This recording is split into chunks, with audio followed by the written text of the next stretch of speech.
Algunas escenas de este programa fueron grabadas nuevamente.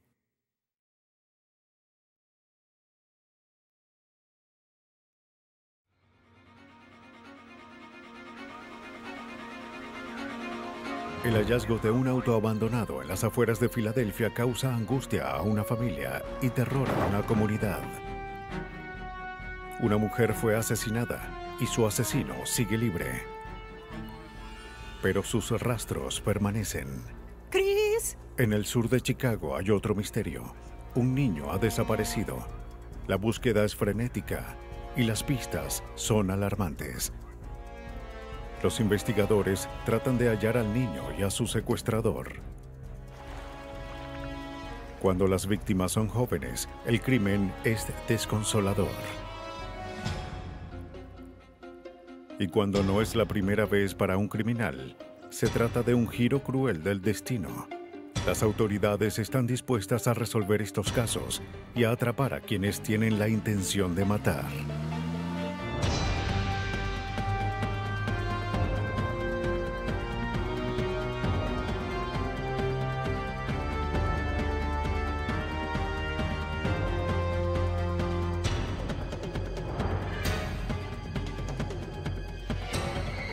Los nuevos detectives, casos estudiados por la ciencia forense. Intención de matar.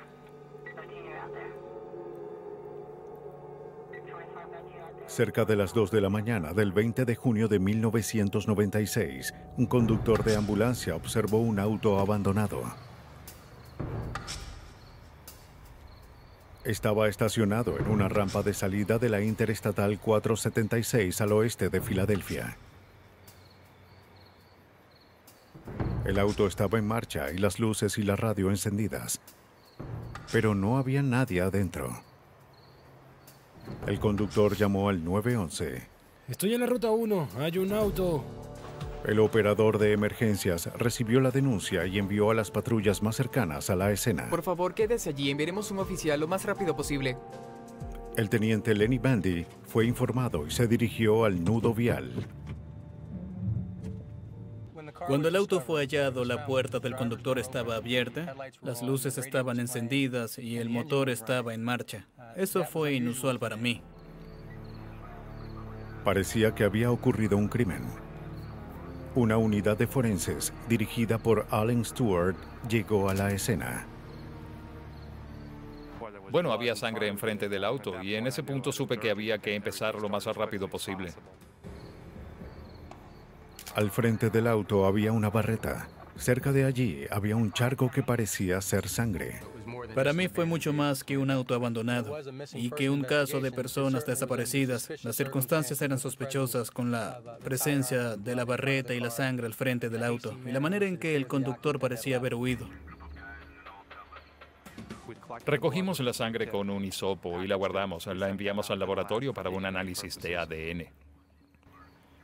Con cuidado de no contaminar ninguna posible evidencia, registran el interior del auto y hallan una mochila. Parecía ser de un estudiante. Pero no tenía ninguna identificación en su interior. El auto estaba a nombre de una mujer en Brookhaven, Pensilvania. Los investigadores descubren que el auto era conducido por su hija de 22 años, Amy. PKB 1974. Mientras los oficiales hablaban con los padres de Amy, se revisó la escena. Uno de los oficiales vio unas panties y un par de zapatos en una ladera. Se devolvió hacia ese lugar para guardar esas prendas. La madre de Amy identificó los zapatos como los que usaba su hija. Sí, ¿verdad? Parecía cada vez más un rapto forzado. Mira eso, es increíble. Al lado de las prendas, los oficiales observaron una huella de neumático que fue fotografiada. Al terminar con las fotografías, usamos yeso dental para hacer un molde de las huellas.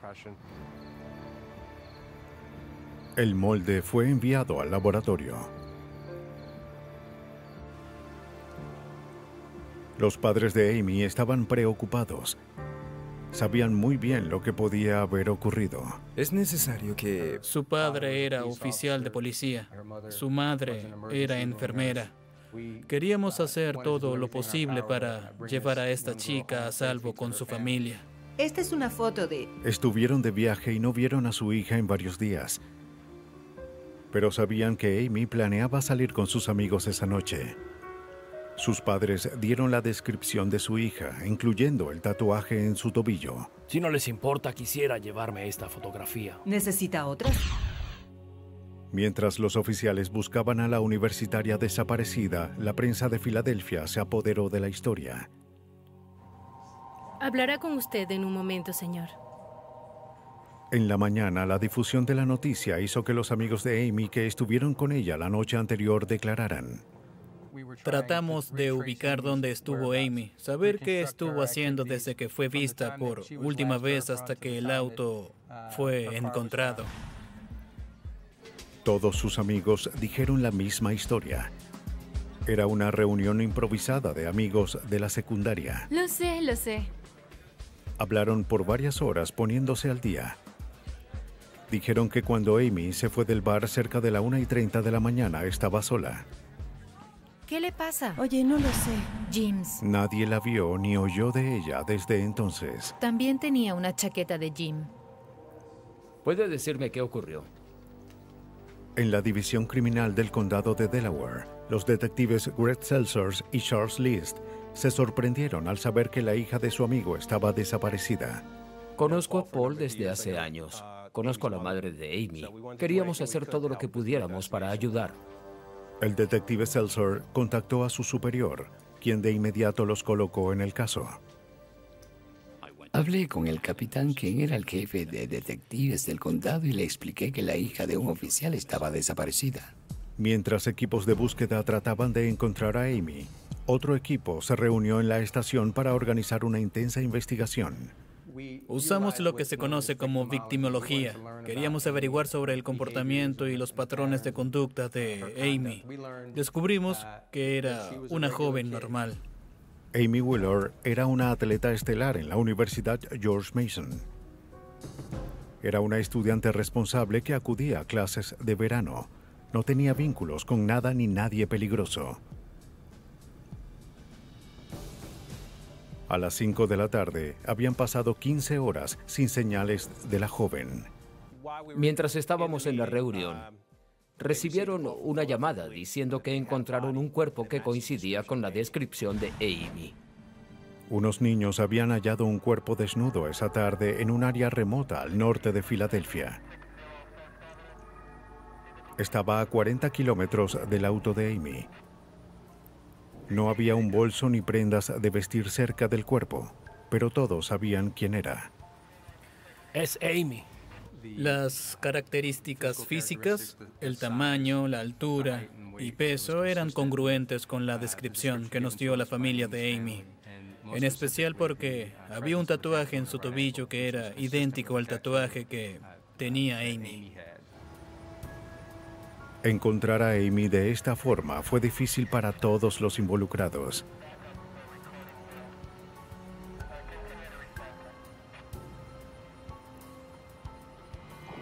Antes de la autopsia, los padres confirmaron la identidad de su hija.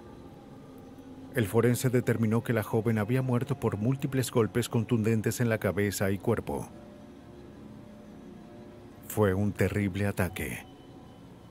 En la autopsia notamos que había un patrón en su lado derecho con la forma de cuadrados con X en el medio que ciertamente fueron marcados en su lado derecho. El patrón de la quemadura era tan peculiar que los investigadores creían que si podían hallar qué lo causó, encontrarían al asesino. El forense también encontró semen y creía que la víctima había sido abusada sexualmente. Las muestras de semen y de sangre de Amy fueron enviadas al laboratorio. En el laboratorio de la policía de Pensilvania en Lima, los expertos determinaron que la sangre hallada cerca del auto era de Amy Wheeler.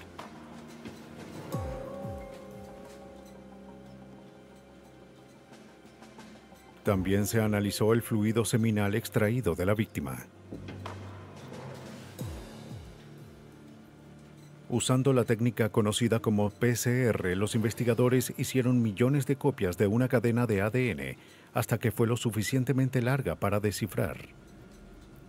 Al hacerlo, podrían crear el perfil genético de un posible atacante. Pero no consiguieron resultados en las bases de datos de ADN, pero según el asistente del fiscal de Delaware, Dan McDavid, seguían siendo evidencia crucial. Teníamos el perfil genético del asesino, solo no teníamos el nombre de la persona con ese perfil. También creían tener la impresión de su auto. El teniente Dennis Luz, jefe de entrenamiento y apoyo técnico en el laboratorio, examinó el molde. Las huellas que buscábamos eran de un neumático con 4 marcas y 5 elevaciones. Cuando buscamos en la base de datos, solo buscamos llantas que tuviesen ese número de marcas. Determinamos entonces con la base de datos que era un neumático Firestone FR440. Aunque era un neumático común, sería útil para encontrar o descartar a un sospechoso.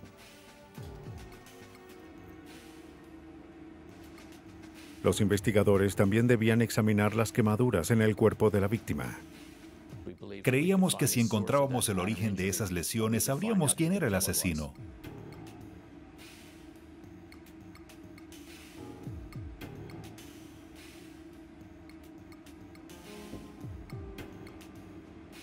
Aunque no pudo decirnos cuál era el objeto, dibujó una imagen de lo que parecía. El equipo de investigadores tenía muchísima evidencia. Tenían el patrón de la quemadura, la huella del neumático y el perfil genético del asesino. Pero no sabían quién era. Saber por qué Amy detendría su auto quizás ayudaría a identificar al asesino. No tenemos idea. Sus padres nos aseguraron que ella solo se detendría si un oficial se lo hubiese ordenado. Un falso policía. Era una posibilidad escalofriante, pero creíble. Mientras pasaban los días y no se hallaban pistas sólidas, los investigadores se frustraban. La identidad del culpable era un enigma. Era una aguja en un pajar. Un cruel asesino le había quitado la vida a una joven muy apreciada, la hija de un policía y una enfermera, una de los suyos. Y los investigadores del condado de Delaware no se rendirían hasta encontrarlo.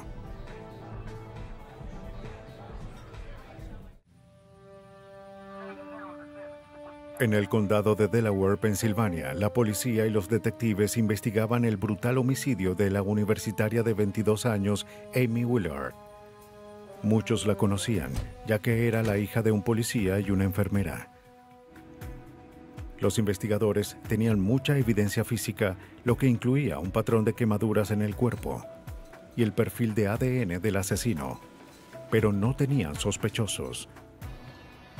Una de las teorías era que Amy se había detenido bajo las órdenes de un sujeto que se hacía pasar por policía. El detective Charles List investigó a conocidos impostores de la policía. Me sorprendí al conocer la cantidad de impostores que había. Tuvimos que hacer muchos interrogatorios. Muchos de los sospechosos tenían coartadas sólidas, pero no todos. No tengo un Honda negro. Un sospechoso era conocido por tratar de recoger mujeres. Los investigadores no pudieron corroborar su coartada para la noche del asesinato. Y él trabajaba cerca de donde el cuerpo fue encontrado. Los detectives consiguieron una orden para extraer una muestra de su sangre, con el fin de comparar su ADN con el ADN hallado en la víctima. El teniente Lenny Bandy sabía que el material genético era su mejor evidencia.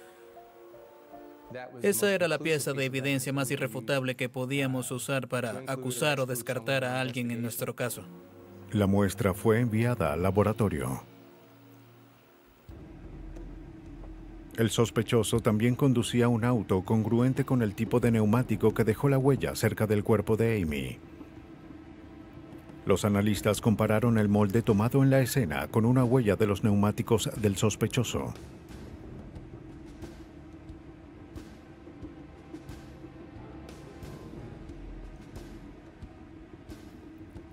Pero no coincidieron. Los expertos en ADN obtuvieron resultados similares. No había coincidencia. El sospechoso fue liberado. Hubo muchísimas llamadas hechas por el público. Al principio estábamos abrumados. A pesar de corroborar cada indicio, no obtuvieron resultados.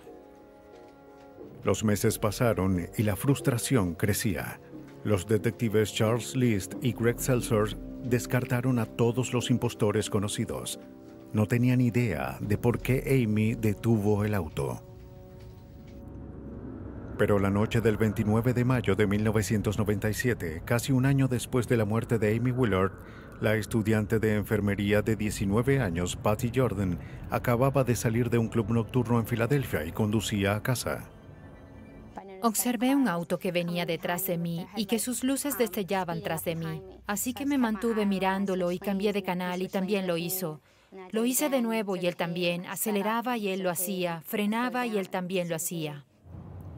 Como hija de un oficial de policía de Filadelfia, Patty sabía que debía encontrar a su padre. Pensé, me voy a la segunda comisaría. Ese es el distrito policial de mi zona y allí me detendré y llamaré a mi papá. Fuera de la interestatal, se detuvo en un semáforo. Y allí fue cuando se acercó lentamente detrás de mí. Podía verlo, vi sus luces y pensé, este sujeto chocará mi auto. Y allí fue cuando lo hizo. Y en ese momento pensé, ¿qué está haciendo este sujeto? Siguió chocándome y retrocediendo, solo para hacerlo otra vez. Estaba furiosa y asustada. Pero Patty Jordan no bajaría del auto. Allí pensé, anotaré el número de su placa, voy a decirle a mi papá. Luego el sujeto giró y se marchó, pero Patty pudo obtener la placa. Lo repetí en mi mente una y otra vez y al llegar a casa y ver a mi hermano, corrí a la cocina y la anoté. El sargento James Jordan es el padre de Patty. El asesinato de Amy Willard estuvo en las noticias, así que investigué en el Centro de Información de Crímenes y conseguí el nombre de Arthur Bomar y observé que el auto a su nombre era un Ford Escort. Pero Patty dijo que el sujeto conducía un Honda. El sargento Jordan también descubrió que Arthur Bomar había sido arrestado por asesinato y violó su libertad condicional en Nevada. Y mientras más pensaba en eso y en lo que le ocurrió a mi hija, supe que debía llamar a la policía de Delaware. Los detectives Seltzer y Charlie List hablaron con mi hija y pude ver la mirada en su rostro. Nunca olvidaré la mirada de ellos mientras escuchaban a Patty describir lo que había ocurrido esa noche. La descripción que hizo Patty del conductor coincidía con la de Arthur Bomar. ¿Puede decirnos qué ocurrió? Aunque la placa estaba registrada a un Ford Escort, Patty aseguró que era un Honda de color oscuro. Era 95, supe que debía... El sospechoso pudo haber cambiado de placa. Era la mejor pista hasta ahora. Era negro y tenía... Reabrió el caso, lo reabrió. Antes no sabía nada. No puedo describir cuán importante fue que ella anotara el número de placa y nos dijera. Teníamos muchas ganas de hablar con el señor Bomar.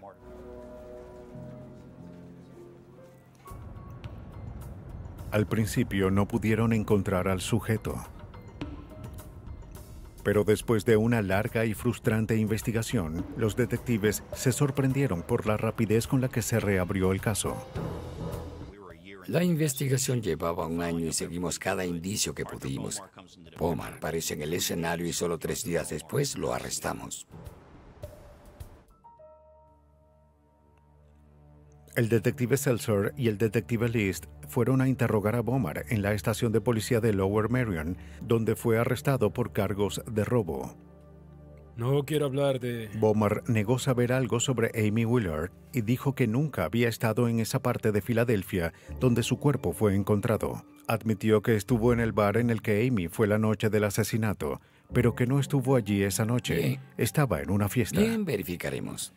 Después de hablar con sus familiares, descubrimos que era una mentira. Él no estuvo en esa fiesta. Los investigadores obtienen una orden para tomar muestras de células y cabello de Bomar para compararlas con el ADN encontrado en la víctima. El análisis en el laboratorio de policía tomaría varios días. Pero como Bomar estaba en la cárcel por otro crimen, el asistente del fiscal Dan McDevitt sabía que tenían tiempo. Bien. Un juez del condado de Montgomery negó la fianza para Bomar. No tenía oportunidad de salir a las calles antes de que termináramos nuestra investigación. Teníamos mucha evidencia forense y queríamos reunirla con cuidado, ya que solo teníamos una oportunidad y debíamos aprovecharla. La policía registró el lugar donde Bomar fue arrestado por robo. Los oficiales hallaron un auto con el mismo número de placa que Patty Jordan había entregado a su padre. La placa estaba registrada a un Ford Escort, pero como Patty mencionó, se encontraba en un Honda negro. Los técnicos no hallaron evidencia que vinculara el auto con el caso de Amy Willard. Debían encontrar el otro auto. El caso entraba en calor, pero seguían los misterios. El auto seguía desaparecido. No se hallaba la causa de las peculiares quemaduras y no se sabía si el ADN descartaría al sospechoso. Después de un año, los investigadores esperaban poder resolver estos misterios y hallar cierto grado de justicia para una joven asesinada. Nos vemos. Adiós. Pero... Cerca de Filadelfia, Amy Willard, de 22 años, fue raptada, abusada sexualmente y asesinada, y su cuerpo tenía un patrón de quemaduras peculiar. Un año después, los investigadores de Pensilvania arrestaron a un sospechoso. Arthur Bomar negó tener algo que ver en la muerte de Amy y dijo que no estaba en el bar donde Amy fue vista por última vez. Pero los detectives encontraron a la novia de Bomar y ella contó una historia diferente. Estaba escondiéndose de Bomar y le temía. Arthur Bomar le dijo la noche del asesinato que iba al bar en cuestión. Bomar le confesó a su novia que él vio que Amy Willard salía del bar y la siguió. La obligó a estacionarse, aunque su novia no sabía cómo lo hizo. Bomar dijo que golpeó a Amy hasta dejarla inconsciente y luego la llevó a Filadelfia, donde la violó y asesinó. La novia de Bomar dijo que él condujo su Ford Escort esa noche. La declaración de la joven fue un indicio crucial, pero se necesitaban pruebas para respaldarla en un tribunal. Los detectives de Delaware, Charles List y Greg Seltzer, creían que la clave estaba en el Ford Escort de Bomar. Su vehículo era muy importante ya que Amy estuvo en ese auto. Por supuesto, fuimos a una compañía de seguros y supimos que tuvo un accidente poco después del rapto de Amy. Los detectives descubren que el auto fue remolcado a un lote de vehículos. Obtuvimos una orden de registro. Esperábamos encontrar sangre, cabellos o fibras que vincularan a Amy Willard con Arthur Bomar. Cuando la grúa levantó el auto, los investigadores se sorprenden. El cárter de aceite tenía un diseño similar. Creían que era el objeto que quemó el cuerpo de Amy. En el garaje de la estación, los forenses fotografían el auto. ¿Qué es eso? En el panel de la puerta del pasajero encontraron lo que parecía sangre seca. La llevaremos al laboratorio. Quitaron el cárter de aceite a fin de compararlo con las fotos de las quemaduras en el cuerpo de la víctima. Sí, así es.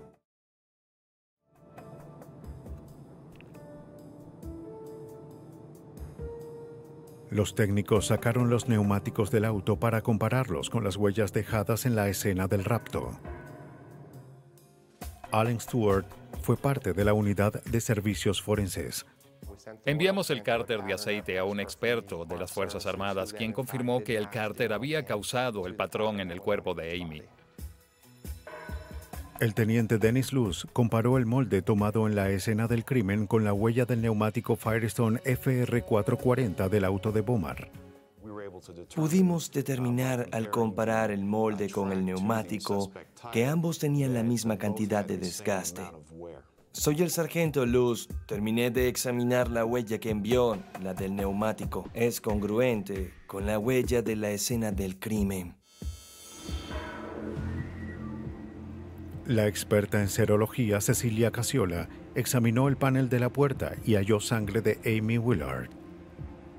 Encontrar la sangre de la víctima en el auto del sospechoso ubicó a la víctima en ese vehículo. Pero los resultados forenses más importantes fueron los de ADN. Fueron positivos. Asistente del fiscal Dan McDevitt. La evidencia de ADN fue irrefutable. Había una probabilidad de 5.000 millones contra una de que Arthur Bomar era la persona que tenía el ADN encontrado durante la autopsia. Obviamente era la base de nuestro caso. Además, pudimos vincular el auto que condujo con las heridas en el cuerpo de Amy. La sangre de Amy fue hallada en el panel de una puerta. Los neumáticos del auto de Bomar dejaron huellas visibles en la escena del rapto. Fue suficiente para convencer al jurado. El 1 de octubre de 1998, Arthur Bomar fue hallado culpable de asesinato, violación y secuestro. Fue sentenciado a muerte. Los familiares de Amy lucharon para cambiar las leyes a fin de mantener a los criminales tras las rejas, pero la ley no se aprobó a tiempo para proteger a una familia de Illinois. Aroma Park se encuentra al sur de Chicago. En una tarde de 1995, Micah Moulton se puso nerviosa cuando su hijo Christopher, de 10 años, no regresó a casa a las 5 de la tarde luego de pescar. No pasó mucho tiempo para que sintiera que algo estaba mal.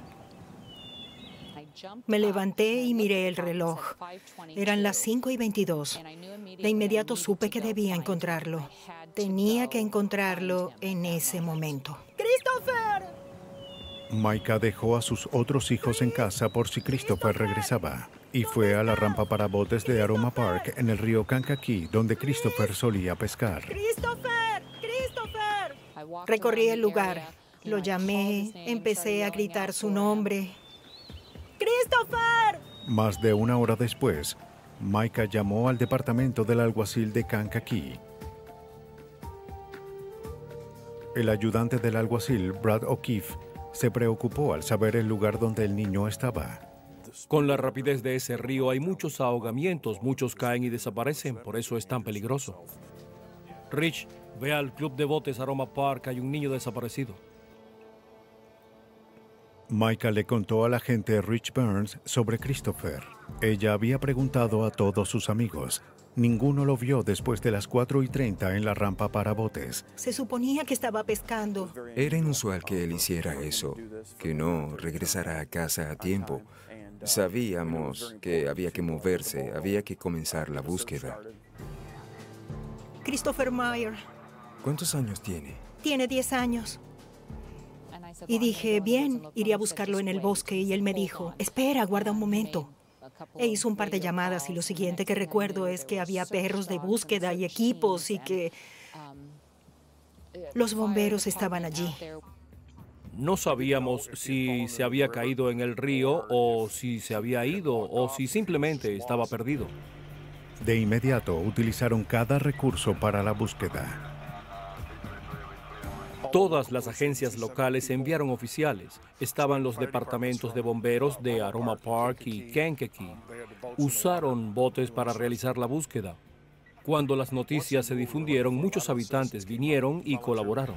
Un niño de 10 años, mide 1,47 m, rubio, ojos azules. Informaron a los equipos de búsqueda sobre la descripción de Christopher, su ropa y su bicicleta. Es solo búsqueda, iremos hacia allá. Los voluntarios no podían tocar nada que encontraran. No sabemos qué ocurrió. Toda la evidencia debía ser guardada por técnicos entrenados. Si hayan algo, llamen al detective Bertrand. Lo fotografiaremos y guardaremos como evidencia. El detective Bertrand vendrá a buscarlo. ¿Entendido? Entonces vengan y recorramos el bosque. Tenían que organizarse y mantenerse organizados. Tengo un asistente en el centro de control que tiene un registro de dónde está cada quien y quién busca qué. Los bomberos buscaron en el agua y en las orillas del río. Los perros de búsqueda trataron de olfatear al niño. Todos esperaban encontrar a Christopher con rapidez. Los investigadores interrogaron a todos en la rampa de botes. Siéntate allí. ¿Vieron a Christopher Meyer? Sí, señorita. ¿Y qué vieron? Díganme todo lo que vieron. 2 niños dijeron que vieron a Chris con un hombre esa tarde, según la funcionaria del condado Joe Mulcahy. El sujeto tenía una caja de pesca. En la caja había algunos anzuelos que no eran apropiados para este lugar. Eran para peces de agua salada y el hombre les dijo que provenía de esta área, pero había regresado de Florida. Los niños dijeron que había un cuchillo para filetear en la caja. Vieron a Christopher marcharse de la orilla del río con el sujeto. Christopher se fue con él. Solo pudieron dar una descripción vaga de él, un hombre alto, caucásico, con bigote. Tenía un montón de cosas geniales. En ese momento nos preocupó que hubiese ocurrido un rapto. Nadie durmió. Los detectives estuvieron recibiendo llamadas toda la noche. La gente buscaba en el bosque. Revisamos ese bosque 20 veces esperando encontrar algo. Pero esa noche no lo hicieron. Las estaciones locales de noticias difundieron la descripción de Christopher y del sujeto desconocido y pidieron más ayuda. En el centro de operación de emergencias, los oficiales y voluntarios atendieron llamadas. Muchas personas llamaban para sugerir que se investigara a ciertas personas. Los detectives investigaron cada indicio mientras la búsqueda continuaba y los bomberos drenaban el río. Más de 18 horas habían pasado y no había señales de Christopher. La mañana siguiente, observaron algo en el agua. Un zapato deportivo de niño. Micah dijo que era de Christopher. Había un zapato en el agua. Era más probable que estuviese en el agua o cerca, así que intensificamos la búsqueda. Buzos buscaron cualquier señal del niño o de su bicicleta en el agua. Escuchaba a la gente decir cosas como: hay noticias, encontraron el cuerpo. Y un par de veces me desesperé y dije: no habrá un cuerpo, encontrarán a Christopher. Y tuve que mantener un punto de vista positivo, ya que no podía permitirme pensar o creer que él no regresaría a casa. Los que buscaron a Christopher tampoco se rindieron. El niño estaba en alguna parte y debían regresarlo a casa. Christopher Meyers, de 10 años, fue visto por última vez con un hombre desconocido cerca del río Kankakee, en Aroma Park, Illinois. ¡Christopher! Los investigadores no sabían si Christopher había sido raptado o si cayó en el río donde encontraron uno de sus zapatos. Micah Moulton es la madre de Christopher. Sentí que todo estaría bien y que pronto me despertaría, que todo esto era una pesadilla. Pero no estaba soñando. Encontré algo aquí. El segundo día, un equipo de búsqueda encontró algo. La bicicleta de Christopher. Parecía que alguien había llevado la bicicleta a lo profundo del bosque y trató de ocultarla, según el ayudante del alguacil Brad O'Keefe. Fue algo mucho más grave. Ya no buscábamos a un niño perdido, tampoco buscábamos a un niño que se había ahogado. Ahora lo sabían. Alguien se había llevado a Christopher. Varios testigos dijeron que vieron a Christopher con un hombre caucásico que tenía una pequeña barba. Dijeron que el hombre se detuvo en la maleta abierta de un sedán gris de 4 puertas que tenía cañas de pescar en su interior. Una barba. Tenía un cuchillo para filetear en una caja de cuero. Algunos testigos trabajaron con un dibujante de la policía para crear un boceto del hombre. Los investigadores difundieron el boceto por los medios. Cuando se difundió, todos tenían teorías, así que recibimos todo tipo de indicios y pistas de quién pudo ser. Los oficiales siguieron todos los indicios dados por el público. Les llevamos el boceto y les pedimos que lo miraran e identificaran. Sí, es vos. Un nombre surgió más que los otros: Timothy Boss. ¿Cuándo fue la última vez que lo vio? Como era nueva en la comunidad, Micah Moulton no lo conocía. Recuerdo que alguien vino y me dijo, Timothy Boss. No puedo creer que esté libre. Seguían diciendo eso y dije, ¿quién es Timothy Boss? ¿Quién es ese Tim Boss? ¿Quién es? Y nadie quería decirme. Todos los investigadores conocían a Boss. En 1981, Timothy Boss había raptado y asesinado a una niña de 5 años en Bradley, Illinois. Fue hallado culpable y sentenciado a 25 años, pero recibió libertad condicional. El teniente Larry Osenga de la Unidad de Crímenes Violentos de la Policía de Kankakee ofreció la ayuda de su equipo. Ellos investigaron dónde Boss residía. Todos los residentes nos dijeron que estaba en la comunidad. La policía de Kankakee descubrió que Boss ahora vivía en Joliet, Illinois, un suburbio al oeste de Chicago. El teniente Osenga llamó a la policía de Joliet. La comunidad. Ellos fueron al apartamento de Boss.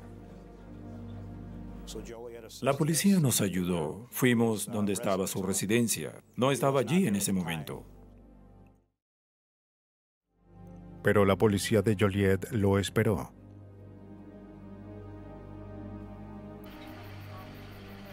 La búsqueda en Aroma Park continuó durante otra terrible noche. Pero 2 días después de la desaparición de Christopher, la unidad de vigilancia observó a un sujeto que se dirigía al apartamento de Boss. Era parecido al sospechoso y estaba solo. La policía de Joliet contactó a los oficiales en Kankakee, quienes fueron a la ciudad. ¿Han vigilado el lugar? Sí, cerca de 1 hora. Bien, perfecto. ¿Lo vieron salir a alguna parte? No ha salido. ¿Están seguros de que está aquí? Estoy seguro. Revisaron el apartamento. ¿Cuándo fue la última vez que lo vieron? Pero nadie respondió. El lugar parecía desocupado. Oigan, ¿qué sucede? Una vecina vio a los oficiales y les dijo que vio a Boss saliendo por la puerta trasera. Sí, lo vi temprano. ¿Sabe hacia dónde? Salió de su apartamento, subió a su auto con las luces apagadas, condujo a alta velocidad y se escapó. Empezamos una búsqueda de perímetro tratando de encontrarlo, pero no lo capturamos. Registraron el apartamento, pero no hallaron señales del niño desaparecido. La descripción de Timothy Boss y de su auto se informó a todas las patrullas alrededor del área de Chicago. Oficina del alguacil Kankakee. ¿Puedo ayudarle? La gente empezó a reconocer el boceto. La empleada de un motel en Braidwood, Illinois, llamó para decir que creía que Boss estaba allí. El oficial Brady Bertrand fue enviado al motel en Braidwood, a 40 kilómetros al sur de Joliet.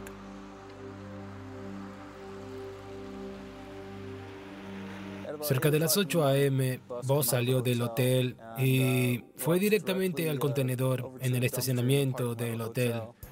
Lanzó un par de botas en el contenedor. El oficial Bertrand pidió refuerzos. Voy a seguirlo.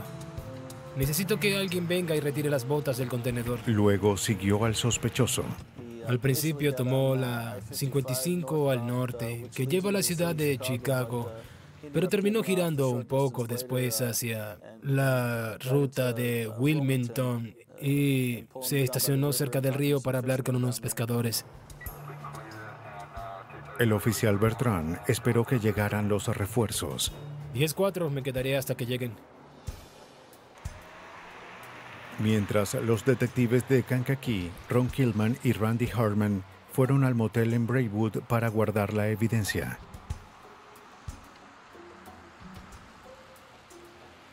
Conseguimos las botas. No sabíamos qué tipo de conexión tendría esta evidencia, pero las colocó allí por una razón. Así que las guardamos por si había sangre, cabello o fibras en ellas. Las botas fueron enviadas al laboratorio.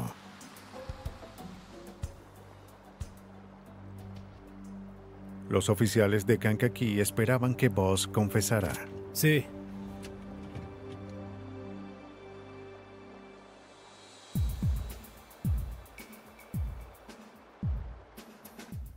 Estaba nervioso, miraba a los lados como si quisiera irse, pero no tenía a dónde huir. ¿Siempre que pasa algo irán a buscarme? Sí, así es. Al principio su declaración fue evasiva Esto y no está quiso mal. ¿No confesar. tienen a nadie más a quien buscar? Ya nos encargaremos. Pero luego accedió a ir al departamento del alguacil de Kankakee para ser interrogado. Esto no está bien. En la estación, Boss negó saber nada sobre Christopher Mayer.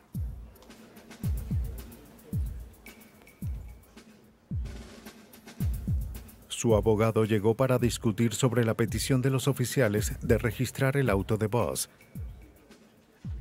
Sin seguir el consejo de su abogado, Boss firmó su autorización. No tengo nada que esconder, nada de nada. En el garaje del departamento del alguacil, los detectives inspeccionaron el interior del auto.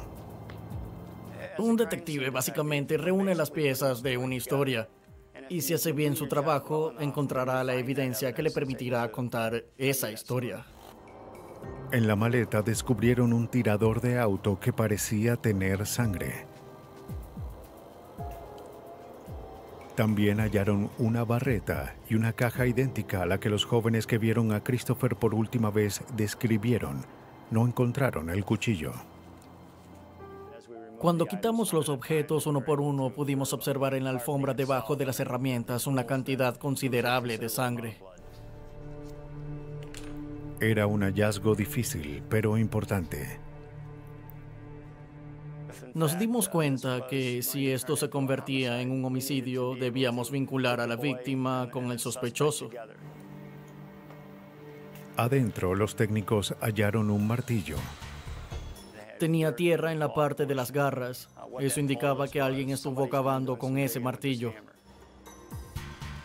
En el asiento del pasajero encontraron varios cabellos. Los cabellos también serían enviados a los expertos forenses en el laboratorio de policía de Illinois. Tenían a un sospechoso en custodia y evidencia de un crimen. Aún no sabíamos dónde estaba Chris. No sabíamos si Chris estaba herido. Esperábamos encontrarlo escondido en una cabaña o cerca del río. Nunca perdimos las esperanzas de que estuviese vivo. En 1995, los investigadores del condado de Kankakee, Illinois, buscaban a Christopher Mayer, de 10 años, quien fue raptado mientras pescaba. Los técnicos hallaron sangre, cabello y un martillo en el auto de Timothy Boss, quien fue visto con Christopher el día de su desaparición. Señor Boss, en nuestra investigación hallamos evidencia. Las autoridades arrestaron a Boss y lo acusaron de secuestro agravado. Bajo arresto Por favor, cada vez que desaparece un niño vienen, saben que no está bien, saben que no está bien. Se negó a cooperar. En el laboratorio de Illinois, el coordinador de investigaciones en ADN, William Frank, examinó la evidencia en el auto de Boss. Comparó la sangre de esos objetos con un perfil de consanguinidad obtenido de los padres de Christopher y con una posible muestra de ADN del niño llamada muestra estándar. La muestra estándar que usamos fue el inhalador de asma del niño. Con las muestras del inhalador y de la sangre de los padres, Frank creó un perfil genético usando un análisis PCR. La comparación de consanguinidad de los padres fue congruente con la muestra del inhalador. Luego comparó ese perfil con la sangre hallada en el auto. Cuando comparé el perfil que obtuve del inhalador con el perfil que se obtuvo de las manchas de sangre en el auto, los dos perfiles coincidieron. Pero aún tenían esperanzas de que el niño siguiera con vida. Alguacil de Kankakee, Bernie Thompson. Después de arrestar a Timothy Boss, seguimos buscando a Christopher y teníamos esperanza de hallarlo con vida. Días después, un equipo de búsqueda que incluía al investigador Kenneth Ponton descubrió unos calzoncillos, una caña de pescar y parte de una camiseta. Llamamos a la investigadora Mulcahy y le dimos la descripción de los objetos. Le pedimos que llamara a la madre del niño y lo hizo. Y la madre pudo decir que aquellos objetos efectivamente pertenecían al niño. 3 días después, en el parque de Kankakee, los oficiales del condado de Will hicieron el hallazgo que terminaría con la búsqueda.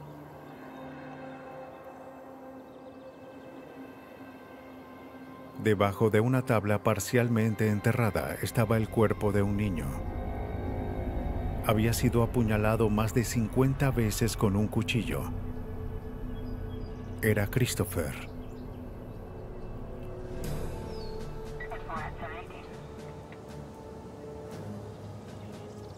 Los técnicos guardaron un trozo del terreno que tenía una huella cerca del lugar.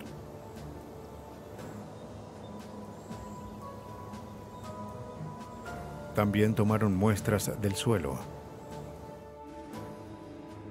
El experto Ralph Meyer comparó los cabellos hallados en el auto de Timothy Boss con los de Christopher usando un microscopio. Observamos la apariencia general, la altura, la distribución de la pigmentación, el diseño del cabello y formas ovoides. Los cabellos eran microscópicamente idénticos en cada aspecto.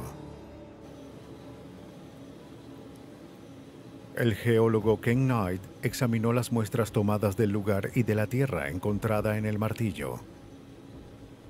Tratamos de determinar si la muestra conocida y la que encontramos eran idénticas, si tenían los mismos cristales o minerales, el mismo color, los mismos ángulos entre las partículas y el mismo tipo de material botánico. De nuevo coincidieron. El hecho de que la muestra del martillo era congruente con las diferentes muestras del suelo de la escena indican que el martillo fue usado para cavar en el lugar. En ese terreno había una huella parcial de una bota. El forense Robert Hunton comparó las botas que Boss lanzó en el contenedor con esa huella. Hice un molde de esta parte en particular de la bota que tenía un diseño similar a la huella en el terreno. Comparé ambas. Pude determinar que esa huella pudo haber sido hecha con esa bota, con la bota derecha. Los investigadores obtuvieron pruebas más irrefutables en el laboratorio. William Frank comparó muestras del fémur de la víctima con la evidencia que ya tenía. El perfil genético del fémur coincidía con el perfil genético en el inhalador del niño y con las manchas de sangre encontradas en la maleta del auto del sospechoso. La evidencia forense probaba que Timothy Boss había raptado a Christopher Meyer. Atacó al niño y lo hirió repetidas veces para luego enterrarlo en el bosque. Boss fue hallado culpable de secuestro y asesinato y fue sentenciado a muerte.